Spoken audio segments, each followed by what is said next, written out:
A Sociedade Espírita Caminho, Verdade e Vida apresenta audiolivro Boa Nova, obra psicografada por Chico Xavier e ditada pelo Espírito Humberto de Campos. Capítulo 24, A Ilusão do Discípulo. Jesus havia chegado a Jerusalém sob uma chuva de flores. De tarde, após a consagração popular, caminhavam Tiago e Judas lado a lado por uma estrada antiga, marginada de oliveiras, que conduzia às casinholas alegres de Betânia. Judas Iscariote deixava transparecer no semblante íntima inquietação, enquanto no olhar sereno do filho de Zebedeu fulgurava a luz suave e branda que consola o coração das almas crentes. Tiago, exclamou Judas entre ansioso e atormentado, não achas que o mestre é demasiado simples e bom para quebrar o jugo tirânico que pesa sobre Israel, abolindo a escravidão que oprime o povo eleito de Deus? Mas, replicou o interpelado, poderias admitir no mestre as disposições destruidoras de um guerreiro do mundo? Não tanto assim. Contudo, tenho a impressão de que o Messias não considera as oportunidades. Ainda hoje, tive a atenção reclamada por doutores da lei que me fizeram sentir a inutilidade das pregações evangélicas, sempre levadas a efeito entre as pessoas mais ignorantes e desclassificadas. Ora, as reivindicações do nosso povo exigem um condutor enérgico e altivo. Israel, retrucou o filho de Zebedeu, de olhar sereno, sempre teve orientadores revolucionários. O Messias, porém, vem efetuar a verdadeira revolução, edificando o seu reino sobre os corações e nas almas. Judas sorriu algo irônico e acrescentou, mas poderemos esperar renovações sem conseguirmos o interesse e a atenção dos homens poderosos?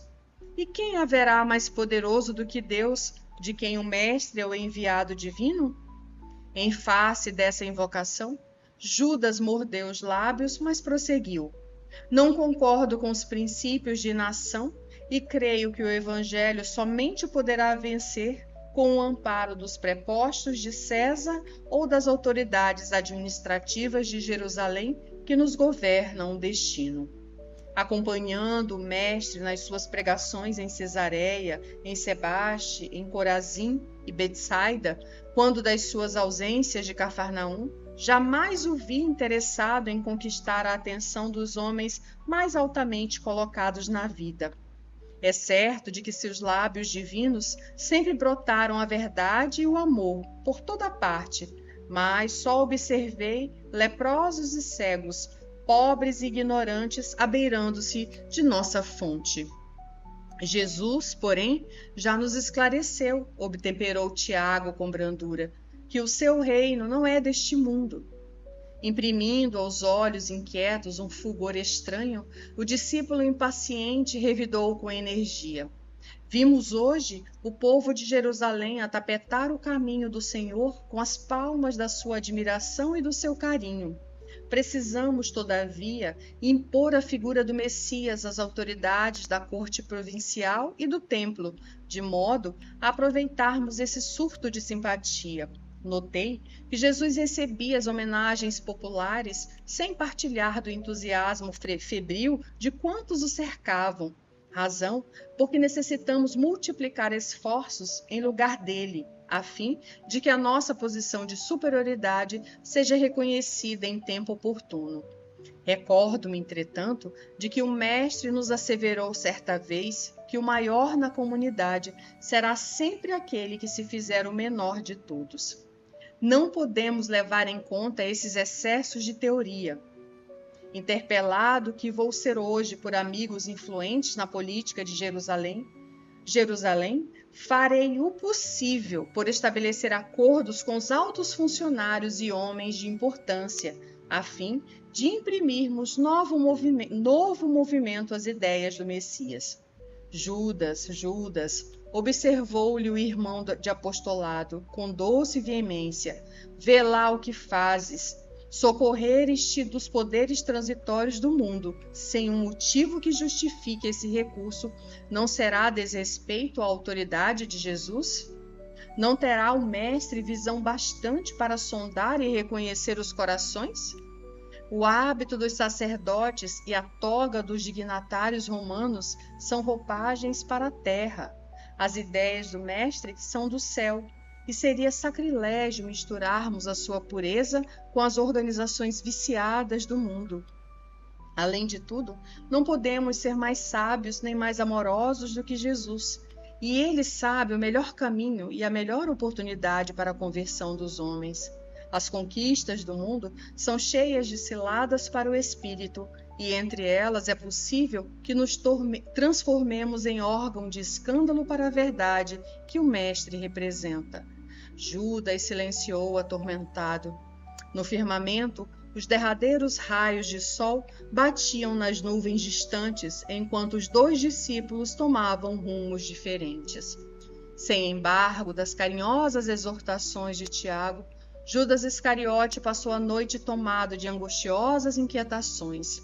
Não seria melhor apressar o triunfo mundano do cristianismo?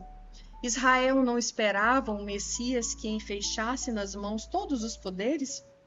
Valendo-se da doutrina do Mestre, poderia tomar para si as rédeas do movimento renovador, enquanto Jesus, na sua bondade e simpleza, ficaria entre todos como um símbolo vivo da ideia nova.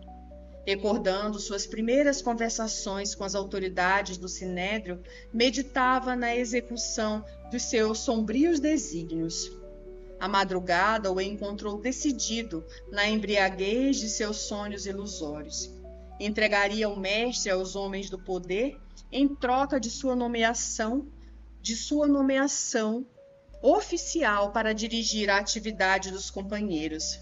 Teria autoridade e privilégios políticos, satisfaria as suas ambições aparentemente justas, a fim de organizar a vitória cristã no seio de seu povo. Depois de atingir o alto cargo com que contava, libertaria Jesus e lhe dirigiria os dons espirituais de modo a utilizá-los para a conversão de seus amigos e protetores prestigiosos. O mestre, a seu ver, era demasiadamente humilde e generoso para vencer sozinho, por entre a maldade e a violência. Ao desabrochar a alvorada, o discípulo imprevidente demandou o centro da cidade e, após horas, era recebido pelo Sinédrio, onde lhe foram hipotecadas as mais relevantes promessas. Apesar de satisfeito com a sua mesquinha gratificação e desvairado no seu espírito ambicioso, Judas amava o Messias e esperava ansiosamente o instante do triunfo para lhe dar a alegria da vitória cristã através das manobras políticas do mundo. O prêmio da vaidade, porém, esperava a sua desmedida ambição. Humilhado e escarnecido, seu mestre bem-amado foi conduzido à cruz da ignomínia, sob vilipêndios e flagelações.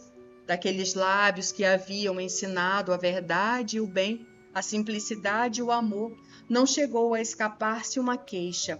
Martirizado na sua estrada de angústias, o Messias só teve o máximo de perdão para seus algozes. Observando os acontecimentos que lhe contrariavam as mais íntimas suposições, Judas Iscariote se dirigiu a Caifás, reclamando o cumprimento de suas promessas.